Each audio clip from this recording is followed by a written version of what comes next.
All right, we're gonna go ahead and get started. I'm gonna kick it to you, Susan. If you have any chamber updates, go ahead and get everything going. All right, thanks, and good morning, everybody. We appreciate so much you joining us and continuing to support the Small Business Council. I just wanted to say thank you to our sponsors, Blue Cross Blue Shield and Splash on the Media. Also want to say thank you to Ann Thomason and Bob Fuzy for their program today and working with Jared and the team on communications. And then also wanted to just mention that next week we have our military outreach meeting. It's from 2 to 4 on Tuesday, August the 24th. It's a Zoom, so you can participate from your office, and we will have our new Commanding General from Fort Jackson as one of our speakers. So hopefully you'll join us for that. Then we have a 2-day South Carolina Leadership Exchange program that Henry and the Chamber team and Greenville and Charleston Chambers have been working very hard to pull together a group of very distinguished leaders who are going to talk about the state of South Carolina and where do we go from here.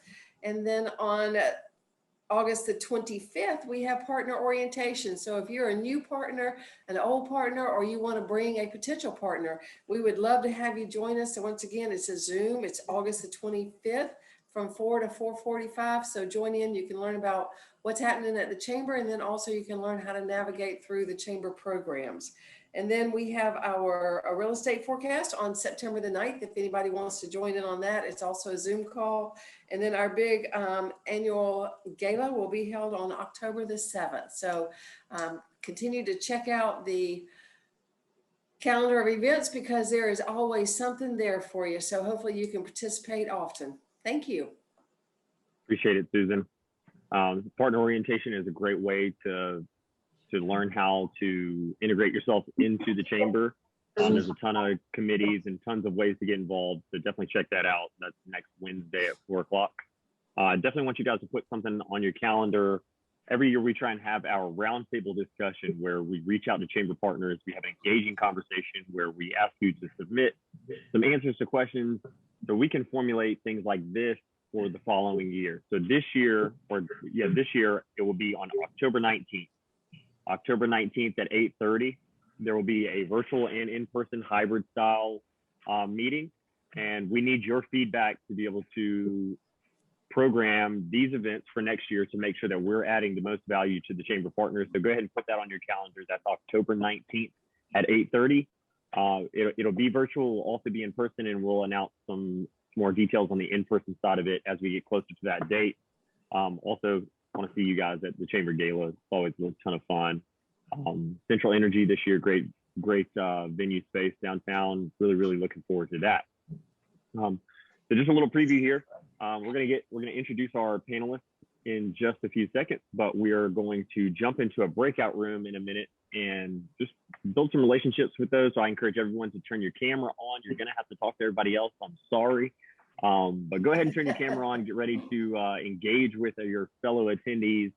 But our question for today is, in everybody's respective industry, how has COVID affected your communication, whether that's with your clients or your colleagues or your family? How has COVID had an effect on the way that you communicate with the people that you involve yourself in from a work standpoint or a personal life standpoint? So Anna is going to throw us into a breakout room. Feel free to take a few seconds to introduce yourself, the company that you work for, and then go ahead and answer that question: is how has COVID affected communication in your day-to-day? I was just welcoming everybody back. As we're waiting for everyone to kind of filter back in from their breakout rooms, I think there was still probably like a minute left on that timer before it just made everybody come back. If you're new or you just jump back in from, if you didn't join us prior to the breakout room, I encourage everyone to make sure that your name is on your little Brady Bunch box. If you hover over your screen, you can see the 3 dots in the upper right-hand corner. Click that, click rename, and type your name in. I encourage you to type your business name. We're here to build relationships and connect. And it makes it a whole lot easier to connect and build those relationships when you know who that person is, what organization they're with. It just leads to a lot more successful meeting, lets you identify the people that you might want to follow up with and connect with. And today we're talking about communication. Unfortunately, we're talking about communication still through COVID. We were really hoping, we were talking about, I guess, back in June, early July, that, oh man, we're going to be able to get back in person and be able to get back to the things that the way things were, we probably spoke a little too soon, but hopefully soon enough, we'll be able to do that. Hopefully seeing the light at the end of the tunnel. We had some good conversation in our group. I encourage everyone to share if you want to. This is the Small Business Breakout. We host this monthly, and we're here to serve you guys to add value to small businesses across the Midlands, across the Columbia region. You don't just have to be City of Columbia. We know that everybody does business. Lexington County, Richland County, City of Columbia, Irma, Lexington, Chapin, Northeast, wherever you are, Blythewood, it doesn't matter. We're here to build relationships and make our community stronger. Today, we're talking about communication. In our group, we talked about a couple of things. From my standpoint, how COVID has affected communication. Obviously, it's made things go virtual, which has its pluses and minuses. But for me, it's really placed an emphasis on the value of a handshake and just being able to sit down across the table from someone when you can't do something that I guess really you don't know what you got till it's gone. That was what Poison. I know y'all probably like, he's not old enough to know that, but yeah, I think that was Poison, right? But I encourage anyone else to share. How has COVID affected you? If you had any constructive conversation in your breakout room, we talked about a lot of different things in a lot of different ways. I want to open it up to anybody that wants to share the way that COVID has affected the way that you communicate with your colleagues and clients. I think that was Cinderella. What was that? That's Cinderella, not Poison. Well, anybody have anything? No, nothing to share? Jared, this is Amy with the, John, do you want to talk about some of, are you okay? One question that I had asked the group was some of the positive that may have come out of this, if there were any meetings that they would like to maintain virtually because it's given more attendance perhaps. And there were some really good ones, training sessions in particular, some parent meetings. You know, there's always that individual that maybe they can't make it at a certain time, but they can take take maybe 20, 30 minutes and jump on a virtual event. So in that case, the attendance is increasing and it's flowing better. The training sessions flow better. People don't have to travel from site to site. Now they can do that virtually and it saves the company money. So there were actually some good positive spins on that as well. I definitely agree. I think it's made meetings a little bit more efficient. You know, being able to, I love not having to waste drive time necessarily. You know, if I have a meeting, we're based in Lexington. So if I have a meeting downtown, that's not necessarily going to be a long meeting to drive 30 minutes downtown and then 30 minutes back to have a 30-minute meeting. I get that hour back. So I do like that, even though I do like being able to meet in person for things that aren't necessarily high priority to be in person. I like the ability to just jump on a Zoom really quick or connect and to be able to talk about some things. Kimberly, I saw that you put in the chat. I see you're unmuted now. If you wanted to go ahead and try and see if we can hear you on this end. Yes, can you all hear me now? Yes, we can. Okay, thank you. Good morning, everyone. I'm Kimberly Davis. I just started a new position with NAMI Mid Carolina, but formerly I was the digital news anchor for WOLO TV. Otherwise known as ABC Columbia. And so I just want to double tap on what you just said, Jared. For a long time, I've been trying to get people to use platforms that would enable people to not travel so far for meetings that would only last about 15 minutes. So I was a little ahead of the game before the pandemic. And so fortunately, I've been able to consult with different businesses as a result of the pandemic on how to make not only their meetings more effective, but also how to streamline a lot of their communication and marketing strategies. And so for me, this has been a great time, again, for me to help businesses learn how to strengthen and not reinvent the wheel or put more pressure on their employees, which actually helps with morale. And so this has been a great time for me. I wasn't able to participate in my breakout room because my son is also starting high school today. So I was dropping him off. And so I was also able to help him as well learn how to be an effective communicator in a virtual setting because our body language we say more with our body language than we do with our words. And so I've been able to help in that arena as well. So I hope I was able to answer the question. Yes, that's awesome input. That's something I think was mentioned in our breakout room is body language, just being able to sit across the table and get a feel for someone else's like attitude towards the situation or the conversation. You can tell a lot more in person from that standpoint than you can through your little Brady Bunch box, you know. I know the Oliver Gospel Mission, especially with the roastery, y'all launched that during COVID. How has COVID affected you guys, if you don't mind me putting you on the spot? Yeah, absolutely. I was saying in our breakout room, we try to reach a variety of different people, whether that be our guests and clients or our donors or the people who want to come and enjoy a cup of coffee. Maybe actually be able to get out and have a meeting and not in a mask. Reaching our clients has been difficult, especially because everything has to be done by word of mouth. They may or may not have email, they may or may not have cell phones, things like that. Trying to battle misinformation sometimes can be difficult as well when it comes to that. Reaching our donors has been pretty standard. We're still using email, we're still using our newsletters, and we're still using, we're still using snail mail. As well as we did start a webinar series. So we are just finishing up a webinar series on homelessness as well that has gotten pretty good attendance. That's awesome.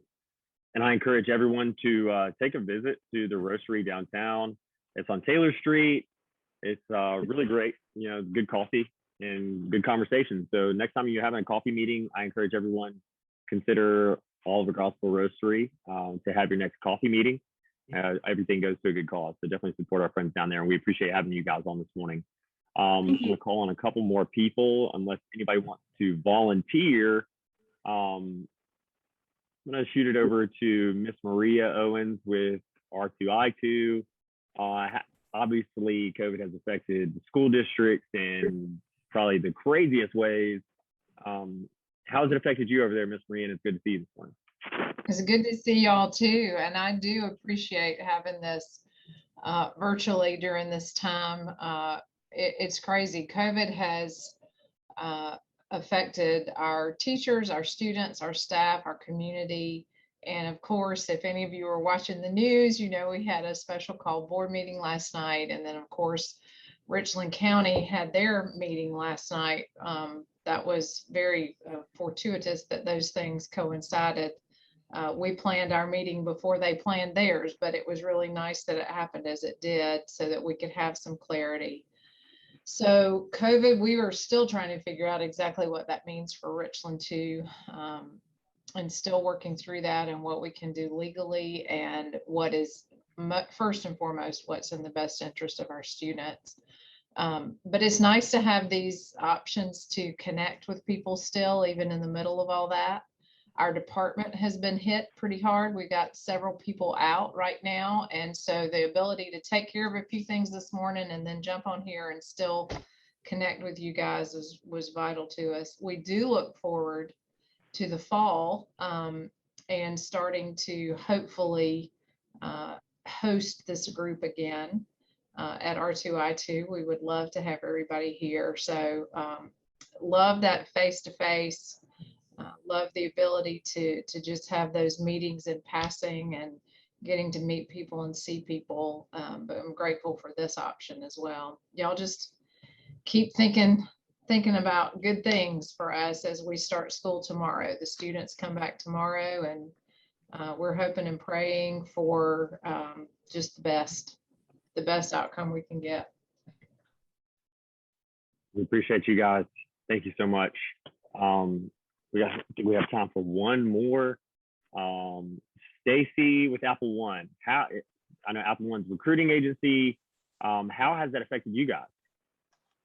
Well, in our breakout group, I was definitely talking a little bit about just the transition of, we are a relationship driven business. And so connecting in a virtual realm has been really fun. I definitely think that we have overcome that challenge very successfully. And we are doing now all virtual interviews with all of our candidates. 99% of our client meetings are virtual right now as well, which I'm very much a people person. I love to get a good hug here and there, a good shake of the hand. So it's definitely been a challenge, but we've been able to overcome. And right now we are, as you would imagine, inundated with jobs and candidates that are ready to work. So I know it's been a very difficult year from a candidate perspective, which has probably been our greatest challenge this year, but we are evolving and thriving and slowly getting there. We'll get there. Yeah, there are lots of places hiring. It's an employee's market right now. If you need a job, you can get one. There's feel like I see places hiring all the time. And also, it's kind of a good segue. It's a seller's market right now too. So if you need a job or you need to sell your house, you're kind of in the driver's seat, which leads me to introduce our two panelists that we have today, Ann Thomason and Bob Fuzy. If you guys want to go ahead and take a second to introduce yourself, and we will jump into our Q&A session. Ann, go ahead and kick us off. So I'm Ann Thomason with ERA Wilder. I also chair the Northeast Business Connection, as well as sit on the Small Business Council. And we were excited when we started having this conversation, like Jared was saying earlier, about communication. We thought it was going to be communication after COVID. It's going to be communication while we're still in the thick of it. I'm excited to be here today. And I'm Bob Fuzy with MDK Businesses. I do personal and executive coaching, team coaching. And when Ann brought this topic to me, I thought it was going to be spectacular. But the thing I would mention to you is there's so many ways to communicate, and we can't cover all of those. Even just looking at each of you on this screen, you project things. Some of you know you're projecting that, some of you don't. And that's what I delight with in personal coaching.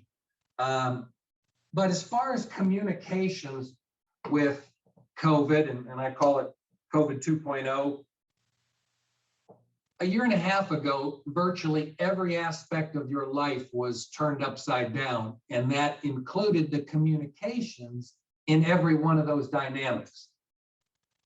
You work in an employment situation, and that was totally turned over. You may even be working from home.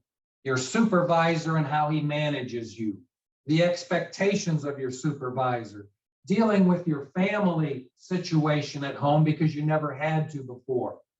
All of these things had to be overcome. And that's why, have you noticed people being a little more short, a little more maybe stressed?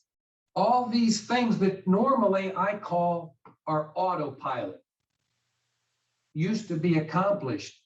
And if you ponder your day, how often in your day are you on autopilot? You get to work and don't even remember stopping at a particular light or making turns. You might have gotten in your car and said, did I even brush my teeth? You did, you just did it on autopilot. And throughout your day, all those things occurred, but they were disrupted. Now, the great thing is you overcame it, you accomplished, you succeeded, and you created new autopilots that helped you every day survive, accomplish, succeed, strive, and so forth. Now, the reason I call this COVID 2.0 is because you got to do it again.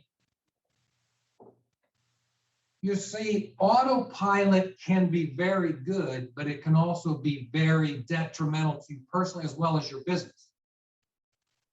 And from there, I go to rethinking your thinking. Because autopilot, you're not thinking. You've done it so many times, you get home at the end of the evening and you say to your spouse, or they say to you, what did you do today? And nothing stands out because you are, for the most part, on autopilot, which doesn't mean you didn't get a lot done because you probably did.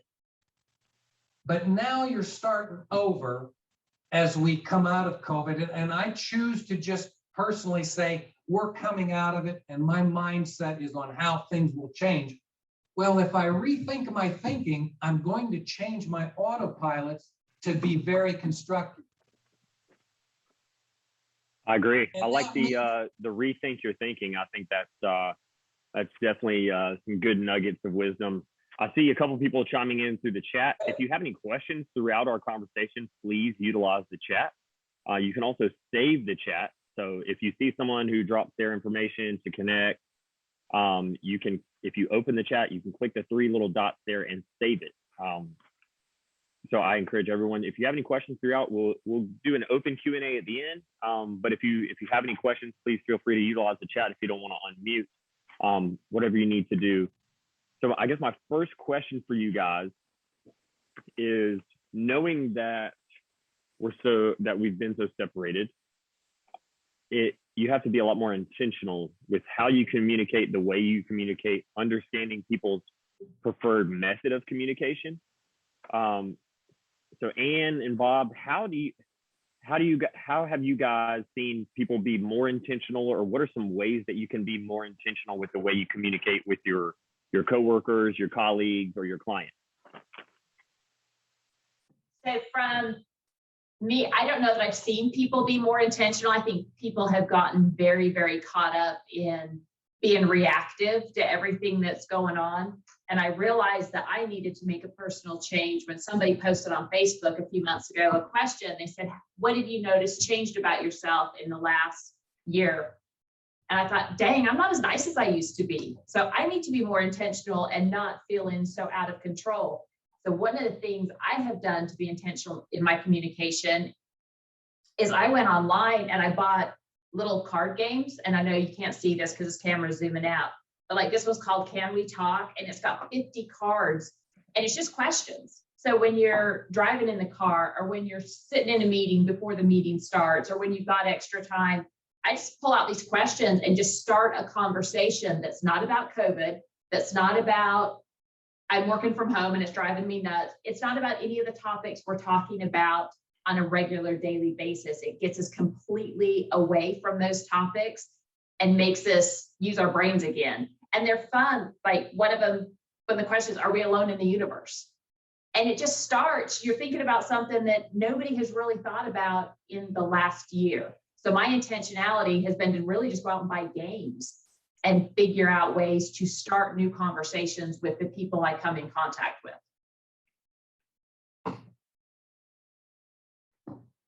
I completely agree.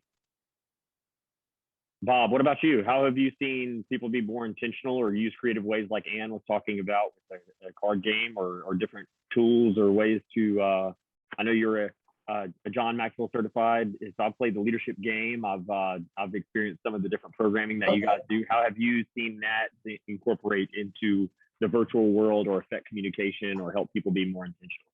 Well, again, I think, and certainly in my coaching, I know more about that than the rest of the universe, so to speak. But have any of you been in that situation where you were thinking about someone, and within a couple of days, and they may be multiple states away, and all of a sudden they call you or they show up at your door? That's communication. Now, how can you communicate like that regularly? I don't know. All I know is that most of my communication application is mental. If you go to a function and you are excited to go to that function, and your wavelength, so to speak, is high, you're going to bump in with other people at that level. If you're going to a meeting down in the mouth, last place I want to be, you're going to communicate with those people. I want to communicate with the excited people. When I sit down to make phone calls, I'm praying to talk with the other excited person. The others I won't connect with. And it's the same way with your office staff meetings. If you go into every one of those staff meetings thinking, oh, what a boring time this is going to be, guess what it'll be? But if the leader of that organization can somehow get a few people to be at an elevated wavelength, that will be one of the best meetings you've had. And so what I suggest as you rethink your going forward, your autopilots, is decide the wavelength you're going into this communication with. And it's the same way at home. Very much so. A quote from one of the better movies, I think. Remember the Titans, attitude reflects leadership. Yes. So being able to go into a meeting and have a positive attitude, regardless if it's a fun topic of conversation or if it's going to be a knockdown, drag out meeting, if you bring a little bit of excitement and just a positive attitude, you'd be surprised at how that can affect the overall tone of conversation and the way that you communicate with people in general. Well, Jared, we've always done it this way as a death knell. And particularly now, everything was changed a year and a half ago. And we're on the threshold of another big change because COVID will be behind us. You get to decide what those changes are. And don't assume we've done it this way is the way. My favorite thing is when people say, this is the way we've always done it. Well, typically, if you ever hear that, you should just do a 180 and do it the exact opposite. Exactly right. And again, so that's what coaching does. I guess knowing that, to that sentiment of people's attitudes, and especially now things are, regardless of whatever you're going through, whether you, or your stance on COVID or vaccines or anything like that, stress levels are definitely up. You know, it doesn't matter what you're doing. Stress has risen throughout this entire time. And knowing that, you got to know that people are a little bit on edge. There's things going on outside of people's day-to-day lives that are different, that are affecting them in different ways, which is affecting the way that they communicate, which is affecting their body language, which is affecting their attitude. So Bob, I ask you, what are some ways that you can try and keep a positive attitude or a positive mindset, and understanding kind of how can you be self-aware to know, like, okay, yeah, maybe I'm stressed out at home, or I had a stress and I'm coming to work. How do I leave that at home, or how do I leave my stress from work at work and go home and not let that affect my family? How can you, what are some ways to be able to navigate that properly? Good question, Jared. And you'll find this every time. A person who is personally growing is more enthusiastic, more positive, more energetic, and they then affect everyone around them. The person that's not growing is negative, skeptical, often not positive.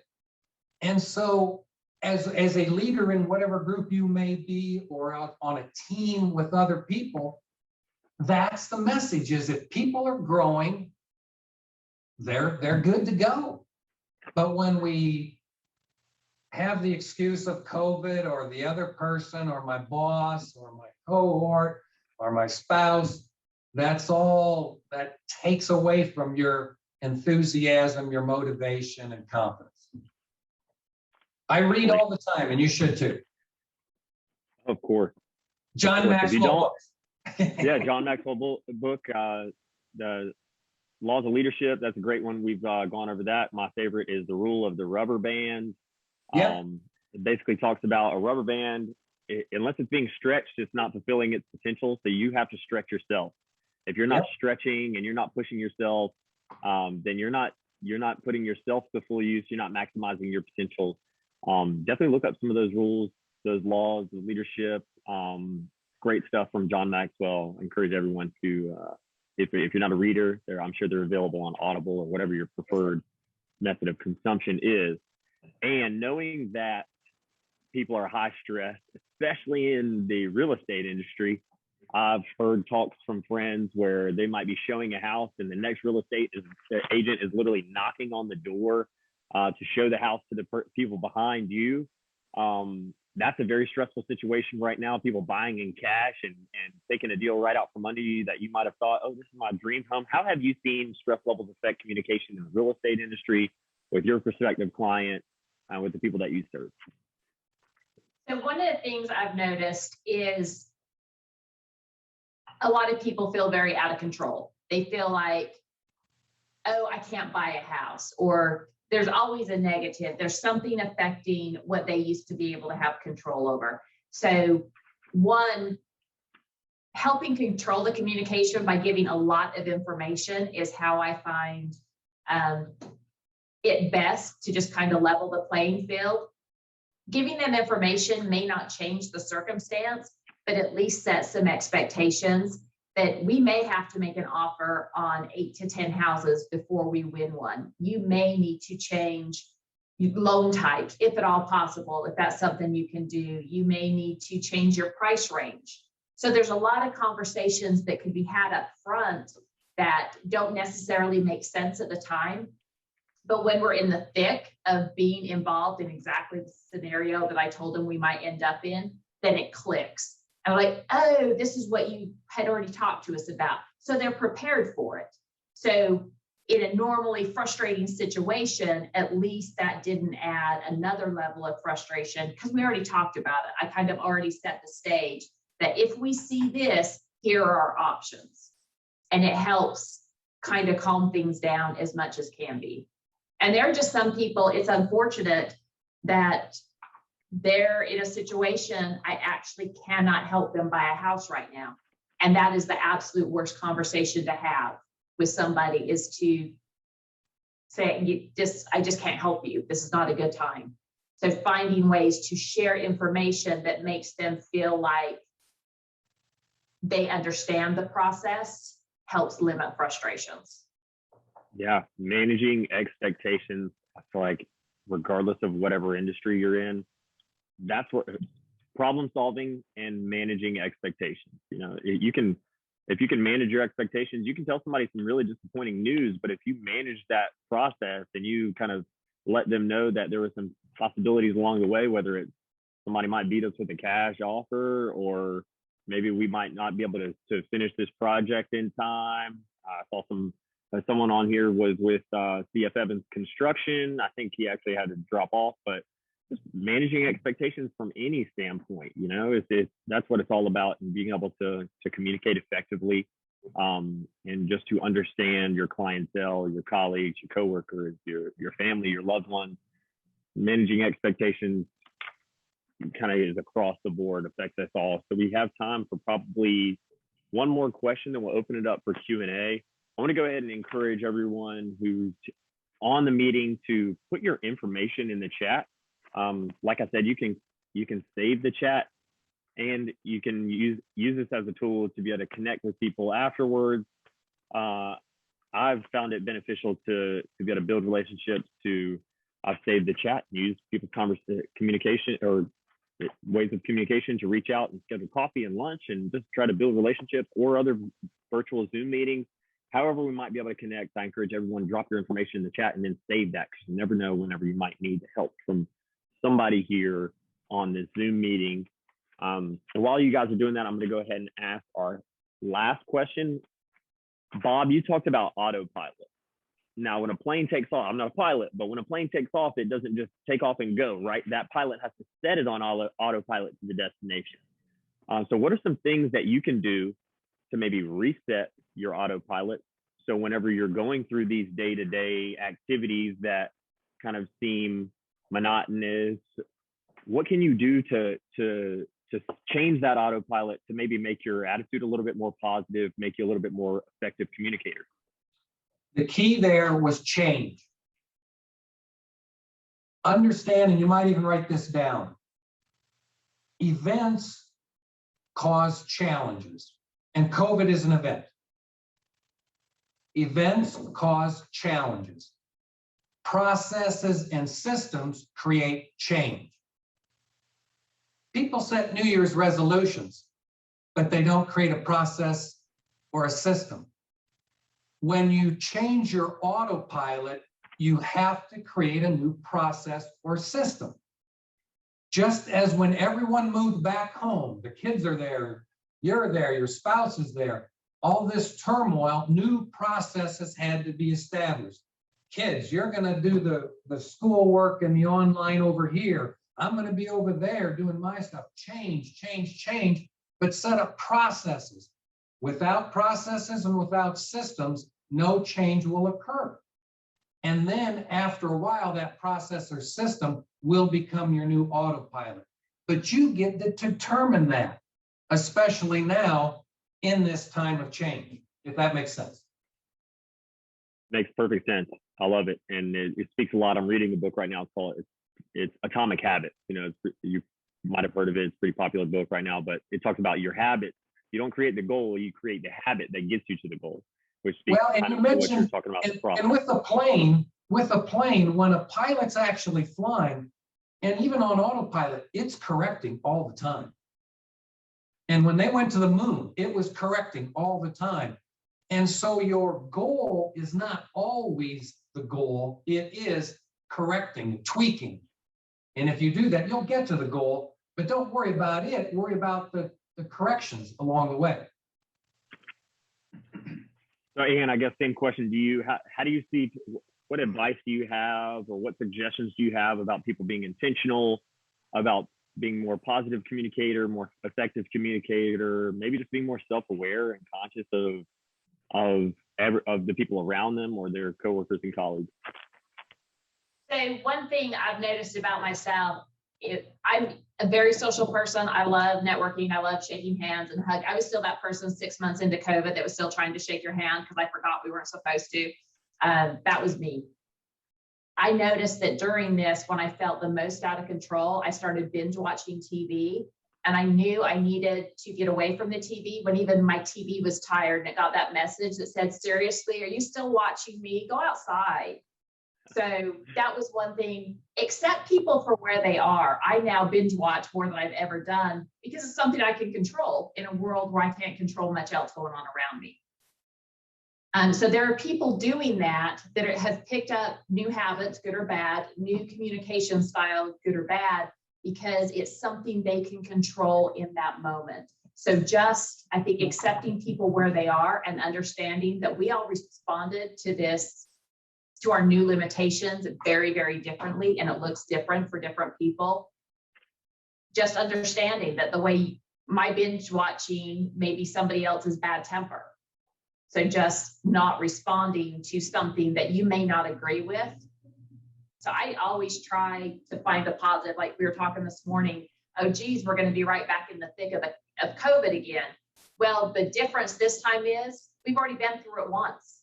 It's not new anymore. It's not unseen territory. We know how to respond.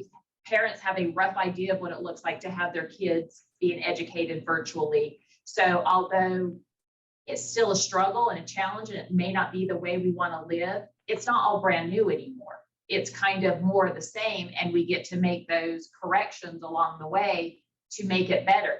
Can parents be better homeschoolers than they were a year ago, because now that they've been through it once? So it's looking at those things and just remembering we have more information than we did, whether we like the situation or not.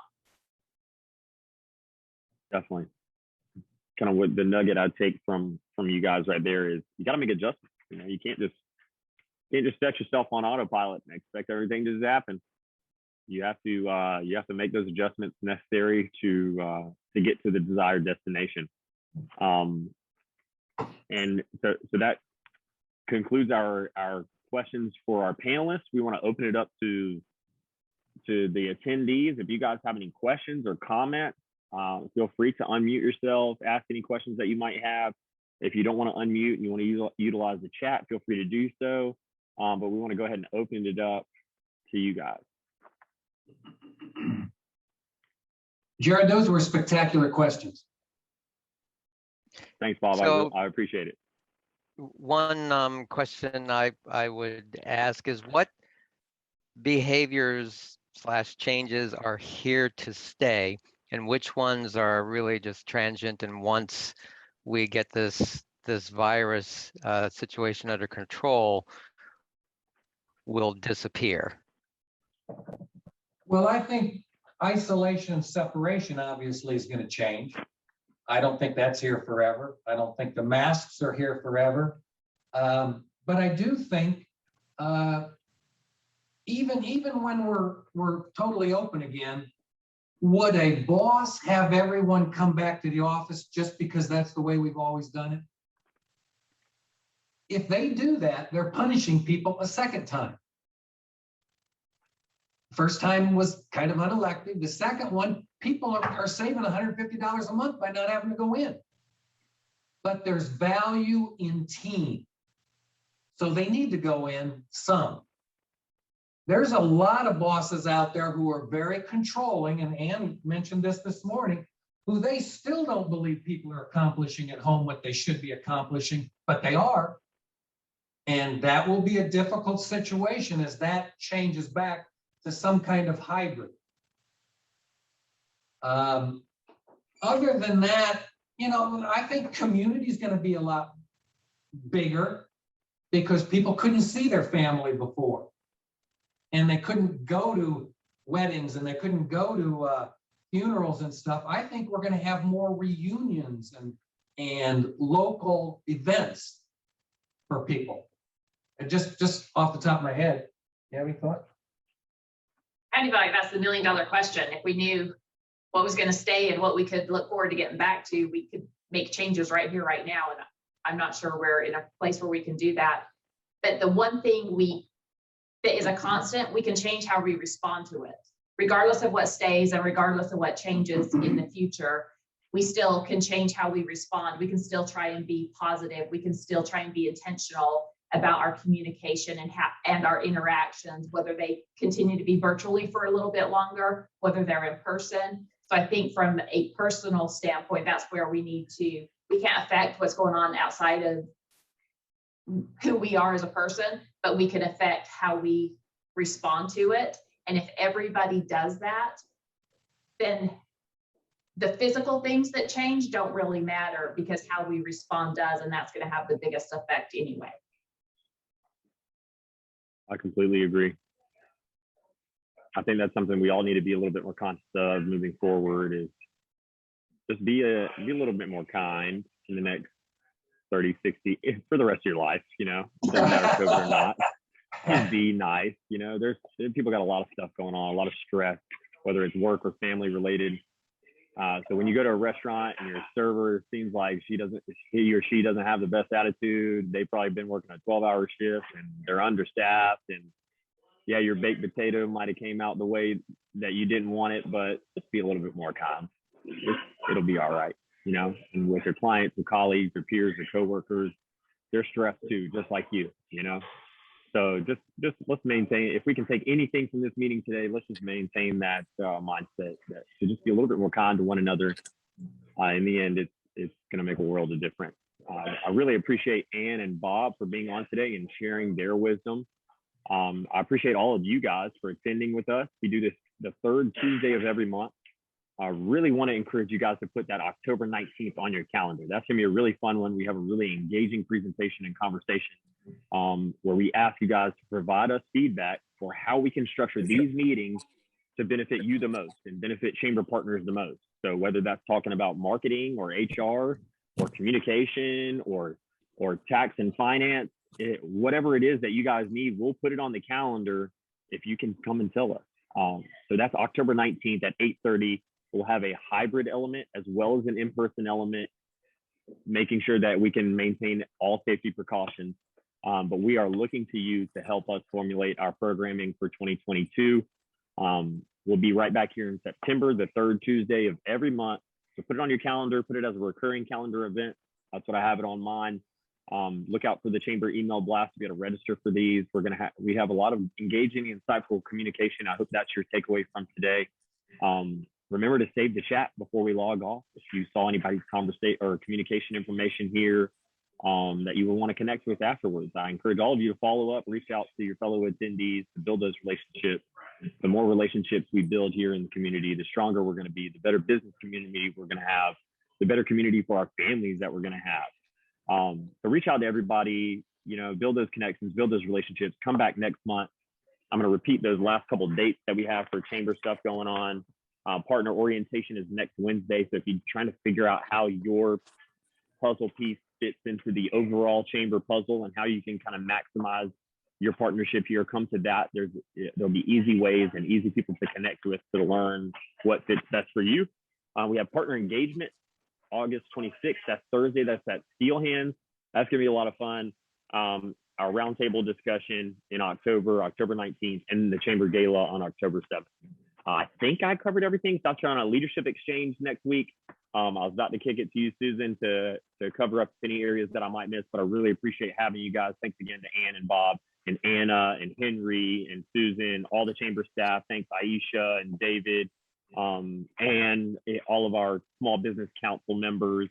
Really, really appreciate you guys. And if you're interested in potentially participating on the Small Business Council, we would love to have you in for a meeting to see what it's like and see if that might be a good fit for you. So feel free to reach out to myself or the Chamber staff to get involved with the Small Business Council. I'll kick it over to you, Susan, to close us out. Well, thank you everybody for being here today. Thank you, Ann and Bob, for your leadership in this communications. And so it's just a pleasure to always see our stronghold here. So y'all please keep coming back, keep doing the good work you're doing in the community, keep smiling, keep communicating, and let us know when we can help you out. Please join us for our upcoming events. There's a lot of good going on in the community. So hopefully you will remain an active part of that and that you will continue to participate with the Chamber. So have a great day, be safe and stay well. Thank you.